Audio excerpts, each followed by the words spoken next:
Hello! అందరికీ నమస్తే. ఇవాళ మినపప్పు వాడకుండా దోసలైతే చేశాను. ఎప్పుడు రెగ్యులర్‌గా మినపప్పు, బియ్యం నానబెట్టి చేస్తాం కదా! ఇప్పుడైతే నేను మినపప్పు వేయకుండా చేశాను. ఎప్పుడు ఒకేలా కాకుండా ఇలా వెరైటీగా ట్రై చేస్తూ ఉండాలనమాట. అప్పుడే మనలో ఉన్నటువంటి స్కిల్స్ అనేటివి బయటపడుతూ ఉంటాయి.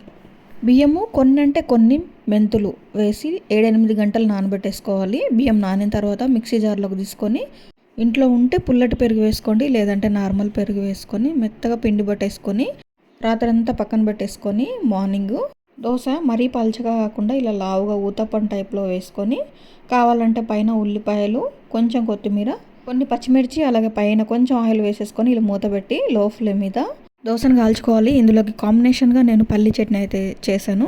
పల్లి చట్నీ అంత బాగా అనిపించలేదు. ఇందులోకి అల్లం చట్నీ అయితే సూపర్ ఉంటుందని నా ఒపీనియన్. నెక్స్ట్ సారి ట్రై చేస్తాను. తినేటప్పుడు అనిపించింది దోశ పైన కొంచెం కారం జల్లి ఉంటే ఇంకా టేస్ట్ ఎక్స్ట్రాడినరీగా ఉండేది అనిపించింది. నాకు మాత్రం ఇంట్లో ఉంటే టీవీ చూస్తూ తినడం అలవాటు. అలా టిఫిన్ చేశానో లేదో ఇంకా మధ్యాహ్నానికి టమాటా కర్రీ, రైస్ చేసేసాను.